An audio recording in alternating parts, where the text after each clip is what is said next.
Hello and welcome to another Rock Project online video lesson. This week we've got a brand new song which I'm super excited about. This is one of my absolute favorites. It's an absolute killer track, and it's by, there's a clue behind me there for the observant among you. Guns N' Roses, yes. Appetite for Destruction. And guess what? It's track number one. Is that track off home C? Yeah, that one. Can you see that? I don't know if you can see that. Can you see that? Welcome to the Jungle. Yes.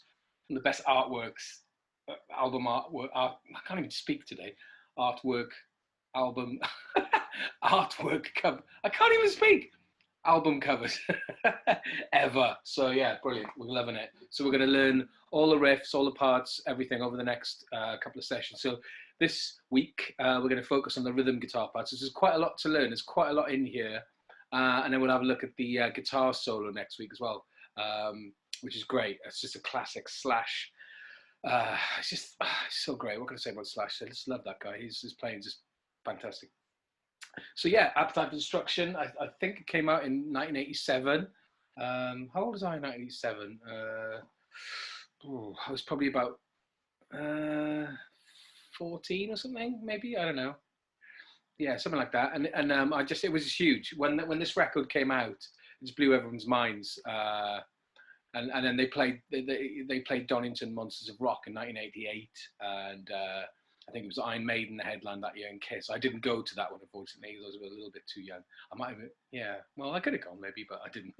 Anyway, yeah. So that was the year everything blew up for them, and Paradise City came out, and then the video for Sweet Child of Mine just blew huge on MTV, which was like back in the day we didn't have the internet. When I was your age, we basically didn't have the internet. So we just had to like find all our rock music and everything on the radio. We had to listen to like specialist radio shows that would just be on at a certain time that you'd have to tune in. If you missed it, you missed it. So we used to like record it on cassette and stuff. And yeah, or like MTV. If you had MTV, if you had a Sky dish, you had to have like a satellite dish attached to your house to be able to get MTV. And I had a friend called Paul. A whole bunch of us used to go around his house on like a Saturday night, I think it was, and we watched Headbangers Ball, man. And it would just like be like 2.5, 3 hours or something of just pure metal, like with Guns N' Roses, Iron Maiden, Sepultura, Metallica, all that sort of stuff, Pantera and everything. And we just used to sit around and just lap it all up. It was brilliant. Loved it. It was great times. And that's kind of when I started playing guitar as well. It was kind of Guns N' Roses and Metallica that really got me into playing guitar all those years ago. So it's kind of cool that I'm here now teaching you how to play all this stuff. So this is brilliant. Yeah, so we'll start off with the intro part. Now this has got a really classic. Oh, hang on a minute. Wait. I'm jumping the gun here. I'm getting so excited about doing this song. I've forgotten about the tuning. So I haven't got my snark today because I've left it in the other room. I can't be bothered to go and get it. So it doesn't really matter because I've got my phone here and I'm just going to check the tune. I've got the guitar tuner, that one, which I know most of you have. So I'm just going to really quickly, I've got a bit of a rattly tuning peg this way better. So that's good. So tune it to the E.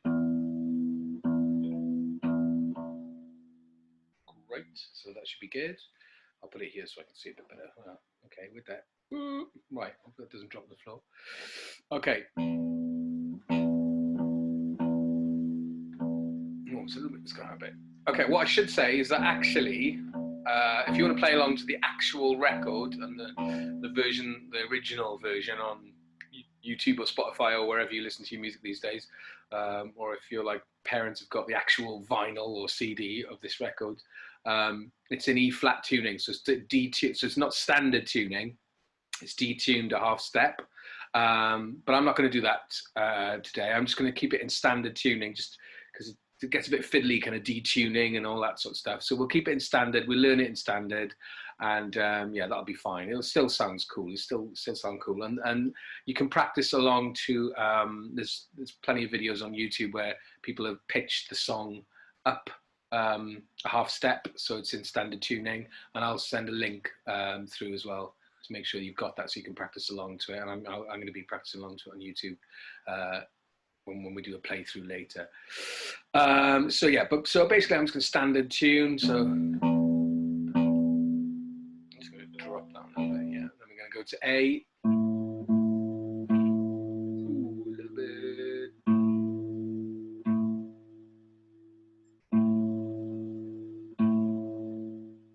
Yeah, good. The D. Ooh, a little bit sharp. Great, that's fine. The G. Okay, good. And then the B.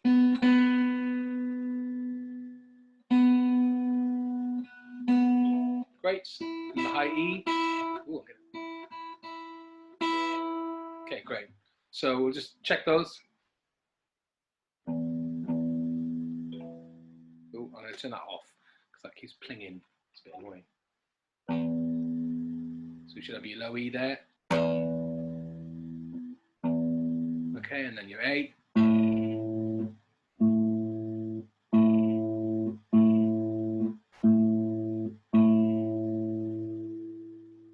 Okay, and then you got your D. Then your G.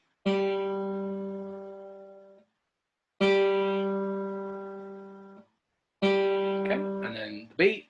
And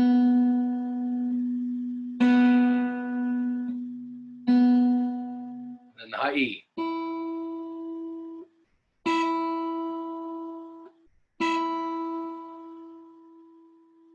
Okay, great. Right, let's get into it then. Let's do this thing. So, Welcome to the Jungle. It starts off with Slash playing quite a relatively heavily distorted Les Paul guitar. That's his custom signature guitar that he uses. And he plays it through like Marshall amps normally. And on this track, on this intro, he's got like a sort of echo. I think it starts doing 16th notes. So he's basically picking a really simple little sequence. He's just going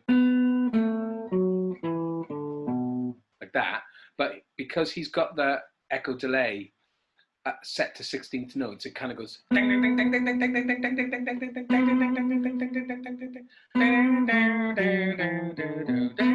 it's kind of got that really cool, amazing echo effect that I can't emulate with my mouth. But you know, you've heard the track, I hope. If you haven't, what are you doing? Go listen to it now, and or maybe after this lesson. I don't know.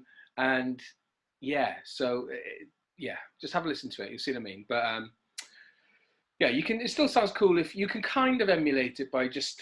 He does this bit later on where he goes. So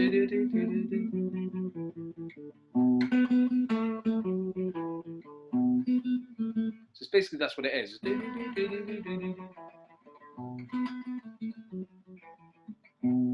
Like that. But obviously, to begin with, he goes.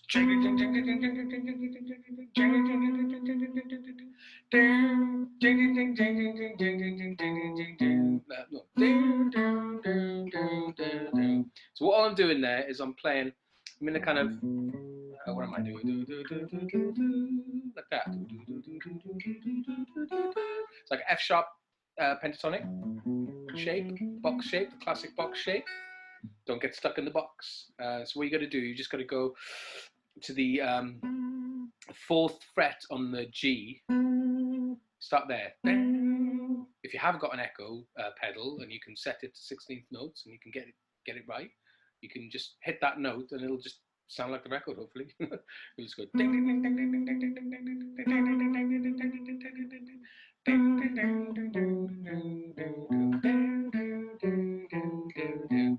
And then he does actually sort of double it up, triple it up a bit. But you know, if you haven't got the echo pedal, then you'll probably have to do that straight off. So kind of sound a bit weird, but I don't know. What can I say? I don't actually have one of those pedals, so that's it. I've had it. So anyway, so you just want to go 4, 2. So and this is all in the G. Okay, so we're gonna go 4, 2, and then we're gonna go. What are we gonna do? 4 again. 4, 2, and then open onto the open D, and then onto the B on on the A string. So 4, 2, 4, 2, open, and then open on the D, and then second fret on the A string, which is the B note. Okay, so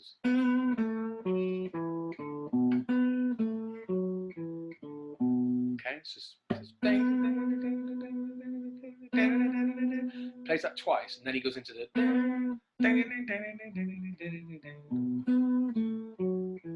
So he plays it single note to begin with, then he doubles it up. And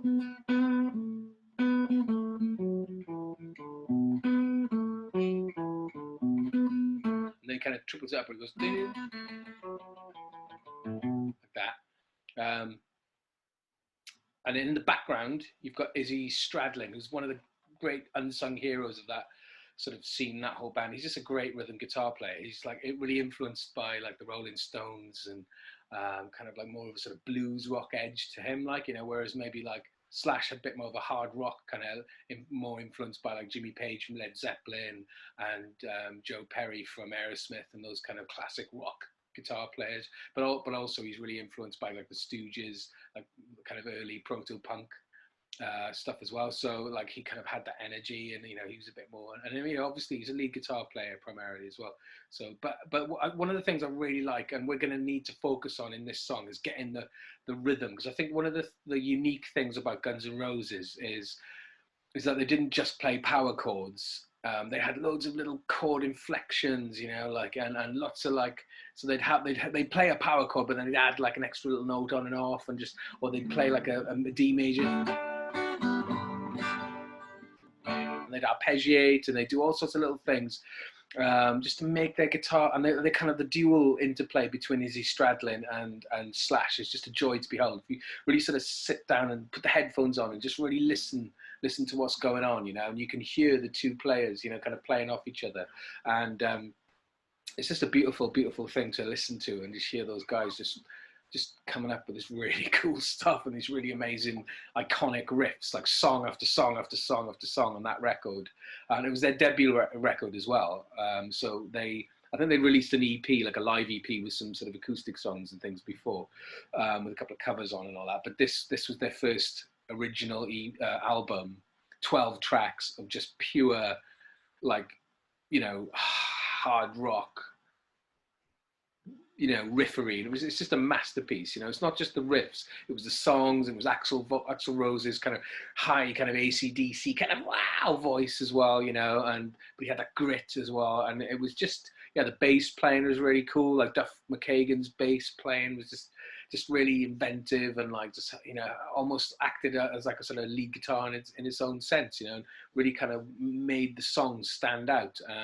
And the drummer Steven Adler, the original drummer Steven Adler, who I actually met once, and he gave me his drumstick and gave my sister his sweaty towel after a gig that we saw him in the Beer Keller, which isn't around anymore, but that was amazing. And he signed my original cassette copy of this album, and I have it somewhere. When we're back to normal, I'll have to bring it in and I can show you guys. So I was pretty chuffed that I got one of the original members of Guns N' Roses from this record. This is Steven Adler. This one.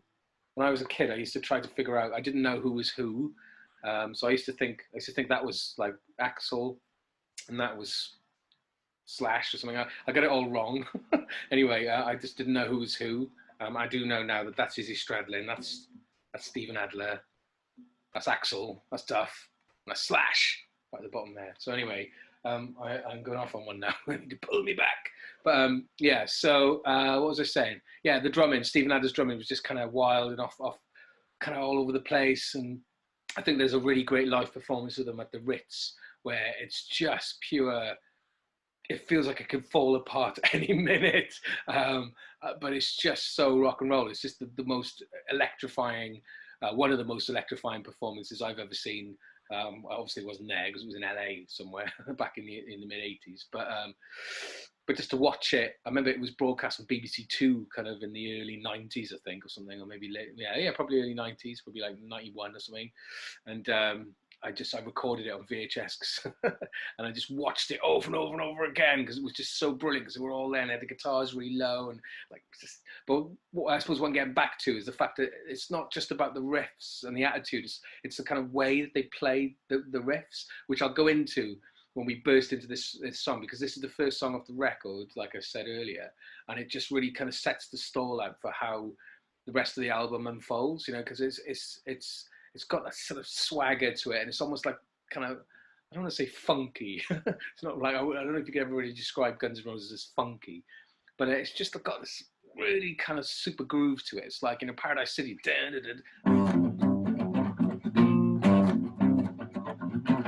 It's just got a groove to it, and it's like with and Welcome to the Jungle. I nearly said Enter Sandman then. That doesn't really have much of a groove. That's just headbanger, isn't it? But did that last time. With this one, you got ding ding ding ding ding ding. Really got to get the groove. So you've got to loosen up, let yourself go, and feel that rhythm. You know, listen to the track and just ding ding ding ding ding. So there's lots of like funky syncopation in there. You know, the kind of I'm playing alternate picking and things, and just like, and when you do that with the power chords, you just got to really feel that groove. So super important. So yes, where were we? So all that. Underneath that, you get the power chords, where it's a B, then it's A, then it's a G, and then it's an E, and then it's B, A, and then E, and these are all power chords, and then D, A, F, B. Oh, I made a mistake there. So it goes D, A, B. You're building up into the main riff. Okay, so I'll just go over that section again. So it's B, A, G, E. Then it's B, A. Think about that. Then it's E, and then D, A, and B. Sha.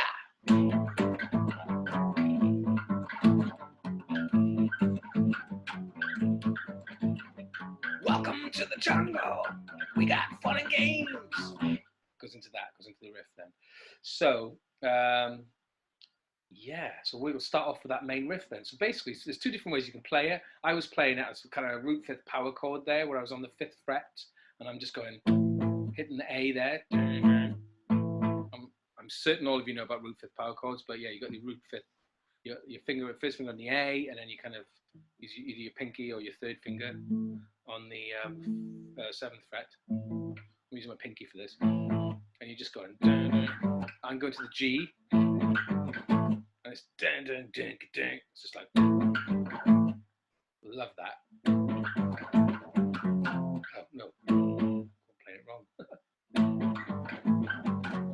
That's it. So we're gonna go dun, dun, A G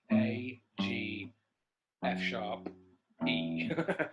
All right. So it's, and if you're not sure about the notes, I can tell you the fret numbers, which is 5 3 5. And then, so it's 5 3 5 3 2 open. 5 3 5 3 2 open. That's it. That's the main bit. And then, but you can play it with the open A, and you can add, I think Slash tends to play it down here, I think, because you can add that really cool bend on the G, so you can like, and you can do that like 3 2 0. So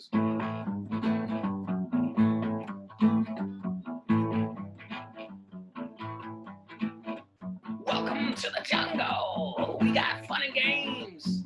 All that. Love it. So that's the first bit. So I don't know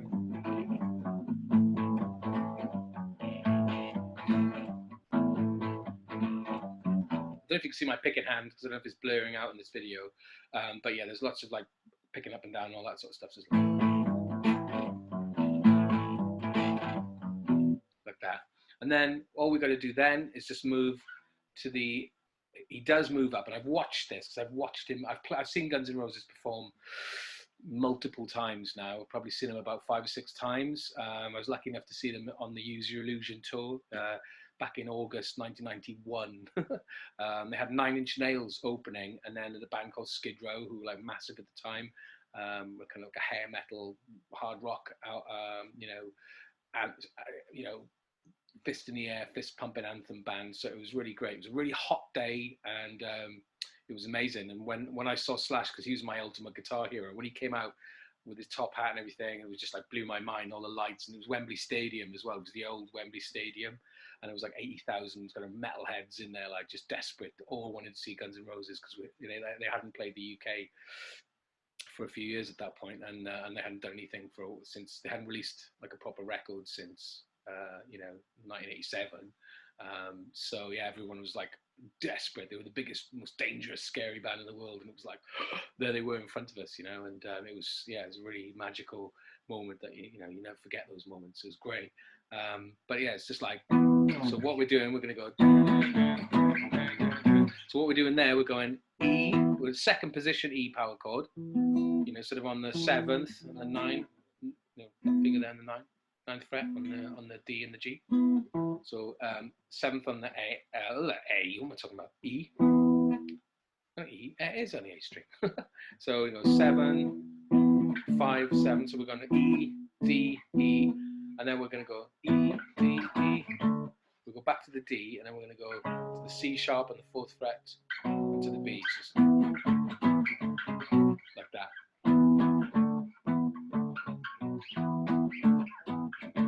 And there's lots of dead strings in there as well to get that funky syncopation, to get that groove going. It's like,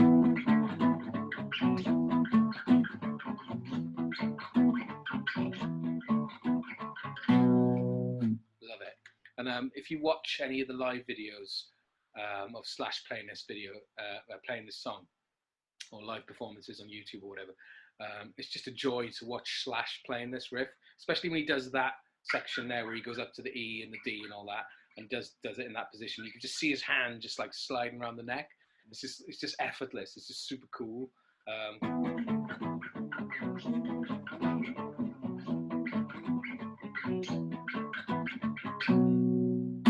Like that. Okay, so where are we at? I have to think now. Next section. Okay, so the next section is kind of like the chorus, basically. Yeah. So we've done the whole.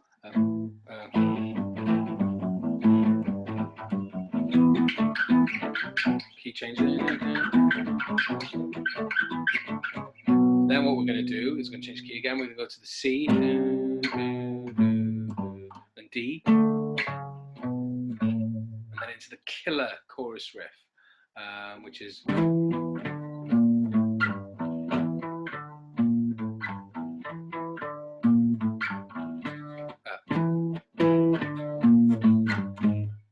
it goes back into the main riff. So yeah, so what we're going to do, we're hitting. So for this next section, the chorusy bit, we're going to go into the D, the C, and then what we're going to do, we're going to hit that C power chord, and then we're going to go to the B note there. We play it as a single note though, right? Not power chord. So we're going to hit the C power chord. So it's, and then we're going to go single note to the B, and then you want to arch your finger round, your pinky round, because you want to hit the A on the low E on the 5th fret, and then you probably want your second finger on the G. So it's like that.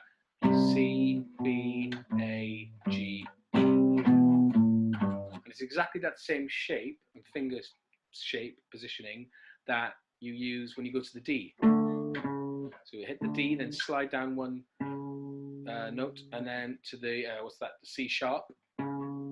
And then you want your pinky to arch around to the 7th fret there, which is the B, and then your second finger to the A on the 5th fret.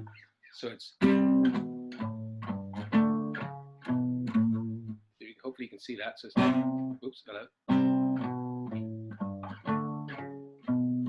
Like that, okay?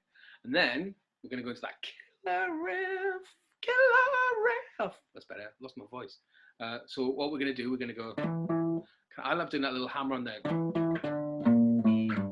So all I'm doing, I'm going from the D to the E on the A string. I'm going D, the D note, to the E. So it's 5 to 7. So I'm hammering on, I'm going, and I'm going back to the D. So it's D, quick D to the E, E, D, and then I'm going to the 6th fret on the low E. which is the B flat, which is just the killer note because it just makes it sound super cool. It's just like, and then he goes to the A, to the G, and you can sort of pull off. You want to hit the E, whatever. It's like, it sounds better if you hit the E, like as a chord at the end there.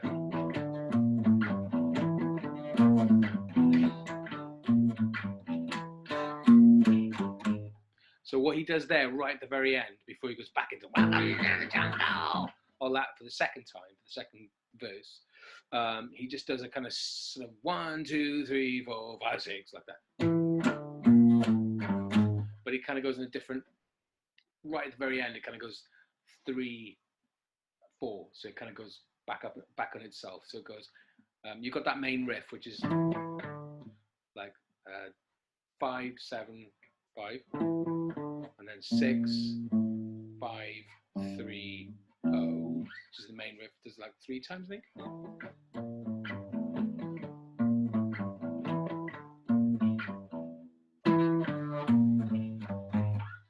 Like that. So yeah, it is 3 times, and then it goes. Dun, dun, dun, dun, dun. So what you're doing there, you're going 7, 5, 6, 5, 3, 4, like that. And then you want to go back into that main riff, so it's. And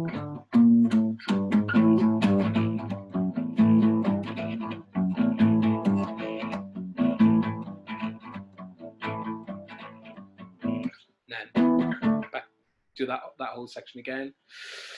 And then you do the whole.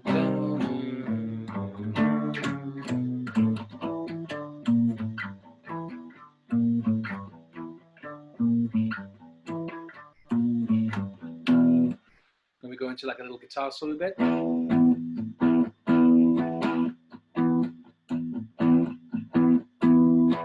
So it's really simple for this because you're just chugging on the E. And I tend to prefer to do it. I think in the book it also says to do it on the second position E. So you just kind of.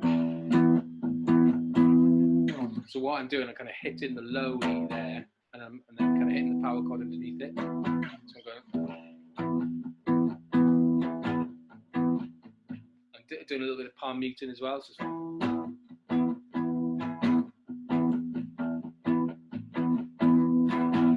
like that. And then it goes back into the welcome to the jungle. Get that whole section again.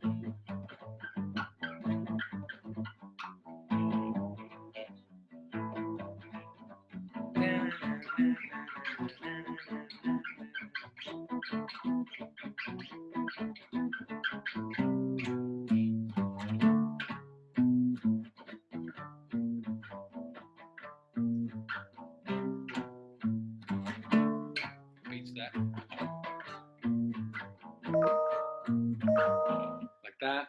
And then what happens is then it goes into a quieter, more gentle sort of part.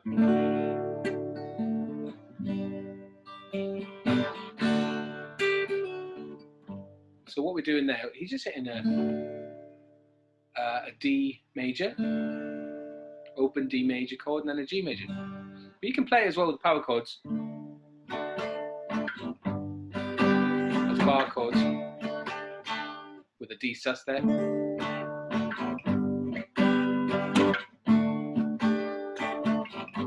can do that if you want. I think it sounds nicer down here. And you kind of you can add your pinky there and underneath on the 3rd fret.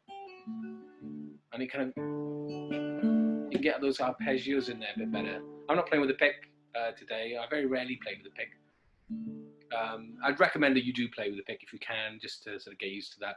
I've just been, I lose guitar picks all the time. You can ask the guitar player in my band, like the other guitar player, because I play guitar as well, obviously. But the other guy, I'm always like pinching his guitar picks. Some of you may have seen those guitar picks. They're the green ones that I often have. They're my mate Andy's, because I just lose them all the time, and I do try, put them in my back pocket, and they must fall out or something. And I don't know. I don't know. Yeah. Anyway. What I need to do is when I do a gig, I should have, like, I've seen some guitar players, they have like a mic stand in front of them. They have like tons and tons of guitar picks just there. So if I drop one and lose one, I can just grab another one, Hopefully that'll help. But yeah, I've just got used to playing with my fingers, so it's a bit of a bad habit. It's not a bad habit. It's a cool habit. It's great. It's great to be able to play with your fingers. It makes it more versatile. But you know, I think if you're going to be playing rock and heavy metal, you're probably really going to be wanting to have that pick. So play with the pick and make sure you're kind of attacking those strings to give you more attack. It's basically the whole thing, isn't it? You're kind of digging into the strings, you know. And you get cool pinched harmonics as well, like Dimebag Darrell or like Zakk Wylde or something. And Slash as well. He often does a few pinched harmonics every now and again if you listen out. I'm trying to think of something in this song. I think there may be, but I can't quite remember off the top of my head. We'll listen to it and we'll see. What was I at? Yeah, so basically, so it's just D and G with a little bit of arpeggiation there. So I'm just kind of doing that. And all that. When you're crying now, never wanna go. So it does that bit, and then it goes, and that do do do do do do do do do do do do. That bit is just like G F G F G F then A, and then the guitar sort of breaks out. Slash does these really cool sort of like two notes, sort of little slidey blues things, like, and he just does like classic pentatonic-y licks, and he goes into the main section then, which I love, and we're going to be doing that next week. Loads of really cool phrasing. We talked about phrasing with Kirk Hammett, with the Kirk Hammett guitar solo for Sandman. I think it's really important to understand the concept of phrasing. But I need to hold back on that for next week. So anyway, well, let's focus on the rhythm. On the rhythm for now. So where were we? So we're going. So I'll slow down. So basically, after that quiet bit,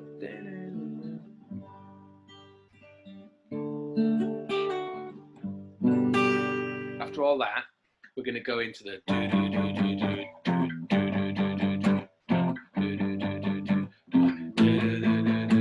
right, and then we're going to go to the. Axl, yeah. He's doing all that sort of high screechy stuff. And like Slash is bending the notes up. It's all going off. It's just brilliant. I love it. It's wild.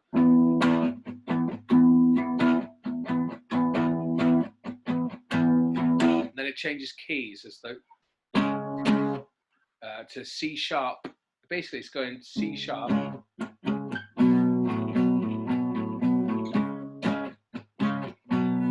And what I'm doing there, I'm going to the B, and I'm doing that sort of like, I'm taking my finger off.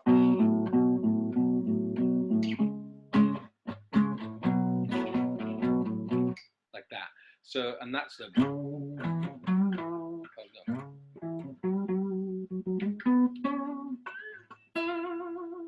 When Slash is doing that section, it changes key to C sharp. So it's.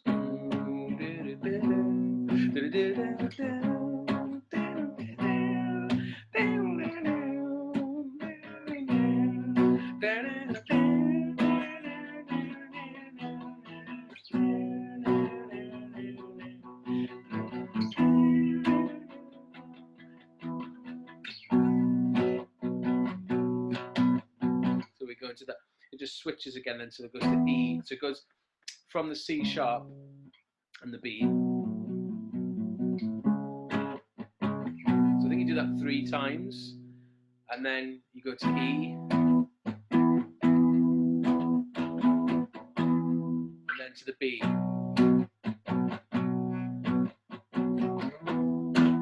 I think there is like a little kind of sort of kind of so we're just going to like a blues scale sort of climb up, which is like from the, what's that, G sharp, A to the B. So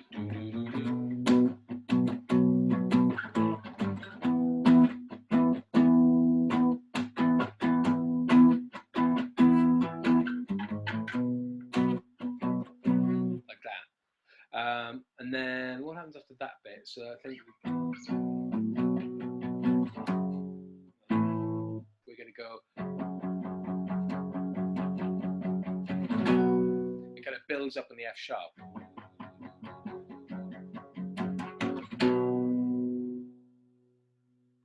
And you can do a bit of a slide there, because this is the bit then where it goes into that really cool tribal drum part, and there's all these kind of really high slide lead, slide guitar sort of thing.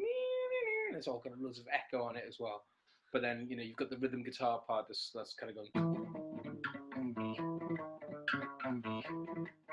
And what that is that's so after that build up at the end of the guitar solo, you hit the B power chord, you can slide up and come off, and then you want to go into that sort of descending lick where basically what you're doing, you're just going. We're kind of just going. It's a chromatic lick, which means that you just, it just kind of keeps going down one fret after the other. So it's like, we're just going 7, 6, 5, 4, 3, 2, and we're just going. So it's. So by the time you get to the 4, you can just go 1, 2, 3. So it's on the 7. So was it like that?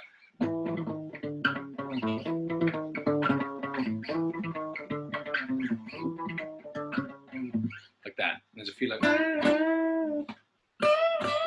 some bends and things like that going on underneath. There's a whole range of mad things happening in this period of the song, which I love. It's so cool, so amazing. Even after all these years that I've been listening to this song, it still excites me. I still listen to it and I go, oh man, this is so cool. So that's a sign of a good song. So yeah, where were we? So yeah, so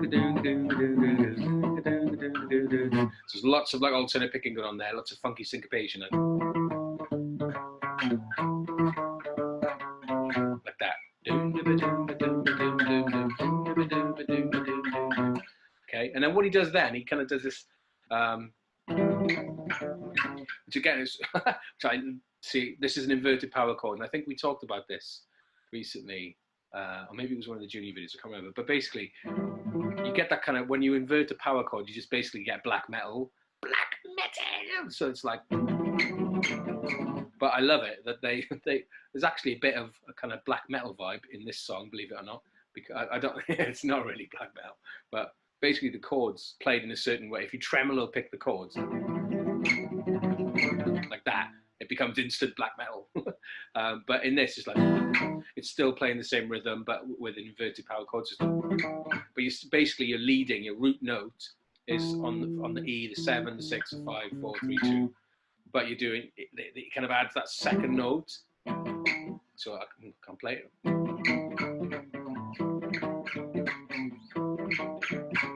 And then over the top of this section is where Axl goes, you know where you are? You're in the jungle, baby. You're gonna die. And all that. And then you want to go into the really cool. Love that. It's a super, again, it's a chromatic riff where Slash loves that, because I don't know too much about his musical theory knowledge. I think he's he knows his stuff, he knows his onions, but I think he's more of a field player, and he just, and some people accuse him of being a bit sloppy in his playing and stuff, but I love that. I think that's what I love about him. Like, I love the fact that it's not this kind of finessed, kind of like perfect thing, like soulless, perfect. He just, sure, if he makes mistakes, it's cool, it doesn't really matter. I mean, he doesn't make like horrible mistakes, but I mean, it's just, he's not worried when he's playing. When he's performing, he's not worried about being this flawless kind of like virtuoso player, but he kind of is, and he very rarely does make mistakes. But I mean, sometimes his playing can be a little bit kind of, and it's the same with Kirk Hammett. But because they're such great, unique innovators with what they do, and they've got their own style, and they just pull it off, So it's fine. So don't be too hard on yourself if you do kind of fluff a few notes here and there, because even the best players in the world do that, and it's fine. So don't worry about it too much. Obviously, you don't want to do it all the time. That would sound rubbish, but you got to find a balance. So basically, yeah. So you got that like, where you are, jungle baby, gonna die. So what we're doing there, we're going to the F sharp on the E.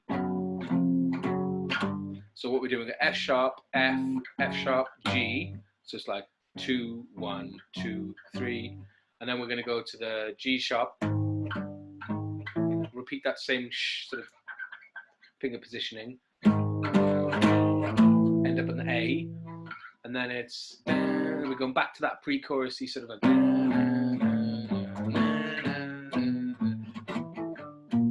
back into that chorus riff. So it's basically, so where are we looking?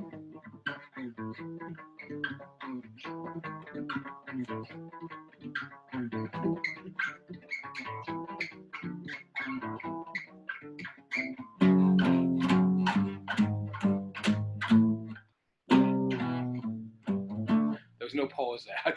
I made a pause by mistake, but it's like, so we're gonna go. Let me do that again.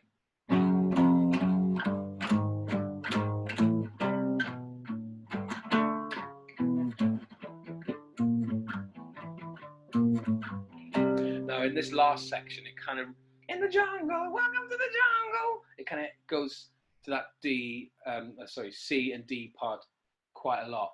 So.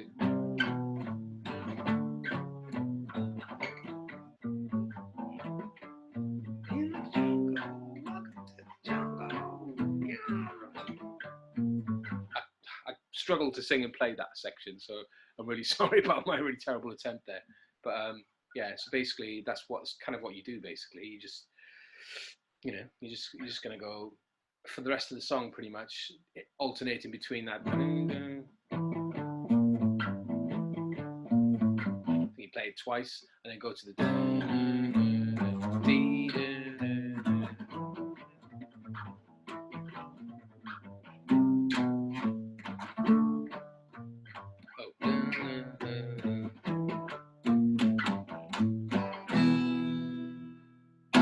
Right at the end, you hit that open E, and if you watch Slash, like in the video, he kind of bends the neck. He holds the body of the guitar and he bends the neck of it, which is, be careful with that, because I don't want anyone snapping their necks off or something. I mean, you shouldn't be able to. You have to be like as strong as a Hulk or something to be able to do that, I think. But I don't, you know, I don't want anyone to go, oh, Dave told us to do this thing, and then my neck came off. You know, not your neck, but like your guitar neck. So you break it or something. I don't want anyone breaking their guitars on my behalf. But basically, Slash does this thing because he doesn't have a whammy bar on his Les Paul. You don't have whammy bars on those sort of classic gold top Les Pauls. Standard Les Paul, which is his favorite guitar. But he just sort of kind of holds the body and just bends the neck and gets like, and when he hits the chord, like that. So yeah, it's like, that was it.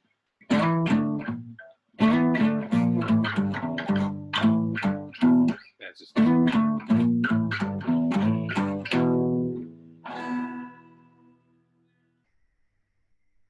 Bends it a bit, shakes it, and that's it.